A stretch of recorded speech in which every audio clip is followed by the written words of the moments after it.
అవును అదే చేయాలి.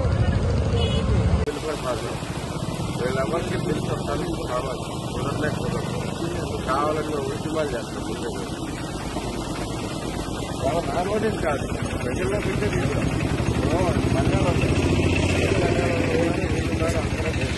అట్లనే అంటున్నారు. ఏం చేస్తున్నారు? మాకు పైన పెట్టి 10 రోజులండి. ఈ చెరువు బారు పోతుంది, ఈ చెరువు బారు పోతుంది. ఈ కొట్టేది సరిపోయిందండి.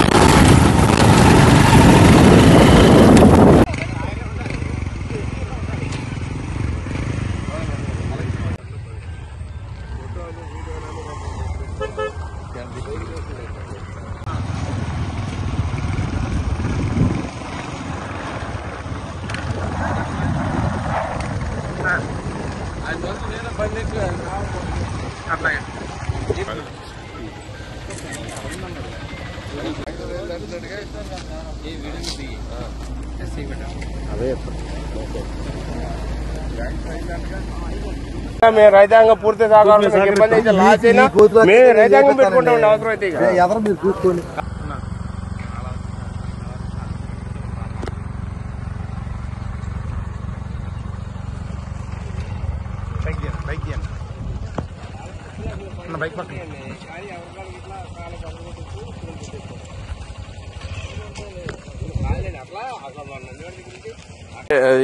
ఇదొక డబ్బులు వచ్చే యంత్రాంగం కింద మారిపోయింది. ఏదైనా కానీ తూడు తీస్తాం అనేది ఏంటంటే మళ్ళీ పెరిగిపోయిందని చెప్పడం చాలా ఈజీ అయిపోతుంది. కానీ తీసినప్పుడే చూస్తున్నాం. ఇదే 2 రోజుల క్రితం కాలువ వదులుతుంటే తీశారు. తీసినప్పుడు చూస్తే ఈ కొంచెం లాగుతారు, క్లియర్గా కనపడుతుంది. అటుపక్క మామూలుగా ఏం చేయాలి, మొత్తం క్లీన్ చేయాలి.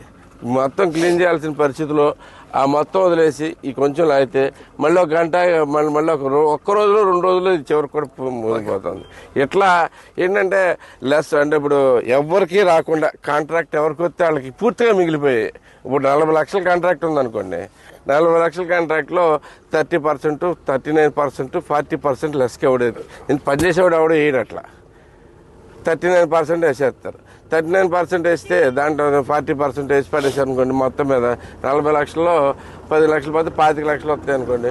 25 లక్షలకి జేబులోకి వెళ్ళిపోతాయి. ఇంక ఇక్కడ పావులో కూడా ఖర్చు ఉండదు. మా అయితే కనుక అప్పుడు ఒక 10,000 ఎప్పుడో 25,000 పెట్టి కొద్దిగా ఎట్ట పక్క జరిపితే అయిపోయింది అనే పరిస్థితి వస్తుంది. ఇలాంటి చాలా దారుణం అనమాట. ఇది వైసీపీ గవర్నమెంట్లో బాగా భయంకరంగా జరిగింది. ఇదే అలవాట్లు కాంట్రాక్టర్స్ కూడా మానుకోవాలని చెప్పి గట్టిగా హెచ్చరిస్తున్నాం. దీన్ని అయితే కానీ మార్చి తీరుతాం ఈసారి. ఈరోజు పంట కాలువలో డ్రైనేజీలు సిస్టమ్స్ ఎలా ఉన్నాయనేది చూడటానికి ఇవాళ పర్యటన చేపట్టాం రైతులందరితోనూ కలిపి. అలాగే మా WI నీటి సంఘాల అధ్యక్షులు వీళ్ళందరినీ కలిపేసి చాలా దారుణమైన పరిస్థితులు నెలకొని ఉన్నాయి. బేసిక్గా ముఖ్యంగా ఈ దోసపాడు కాలువ చాలా దారుణమైన పరిస్థితిలో ఉంది. అది గత ఆగస్టులోనే జూలై ఆగస్టులోనే ఒక కాంట్రాక్ట్స్ పిలిపించారు. దీన్ని తూడు తీయటానికి మొత్తం క్లియర్ చేయటానికి. అది కాంట్రాక్ట్ పిలిపించారు కానీ ఏమాత్రం సరిగ్గా జరగలేదు. ఇక్కడ ఏంటంటే మొత్తం తూడు కాలువ మొత్తం పట్టేసి ఉంది. సడన్గా వాటర్ వచ్చినప్పుడు కొద్దిగా అందినంత లెక్క కొద్దిగా తీయటము, మళ్ళీ అది కాలువ అయిపోయి 4 రోజులకల్లా ఆ తూడు మొత్తం మొత్తం కాలువ మొత్తం కమ్మేయటం జరుగుతూ ఉంది.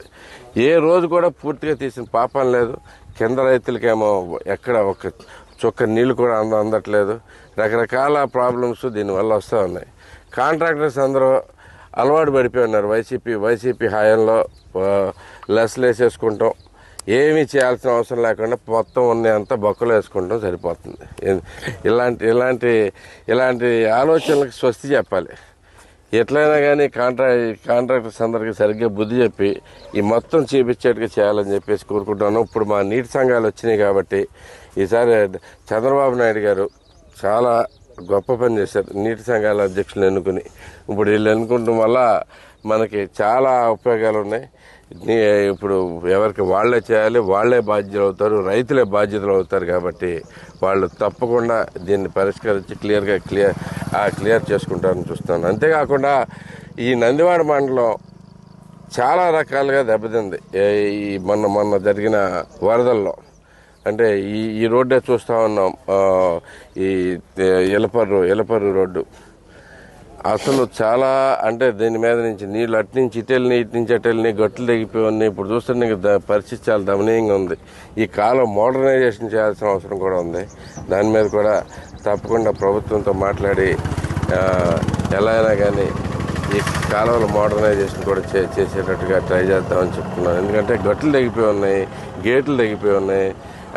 ఈ బాధలతో పాటు ఈ తూడు అనేది అసలు తీయటమే మానేసి డబ్బులన్నీ జేబులు వేసుకుంటంతో చాలా దుర్మార్గమైన పరిస్థితులు ఎదుర్కొన్నాయి. ఇవన్నీ చూస్తూ ఉన్నాం. వీటి మీద వెంటనే తగు చర్యలు తీసుకుంటాం. తప్పకుండా రైతులందరూ కలిపి మళ్ళీ ఈ కాలువల సిస్టమ్ని బాగు చేసుకుంటామని చెప్పేసి తెలియజేసుకుంటాం.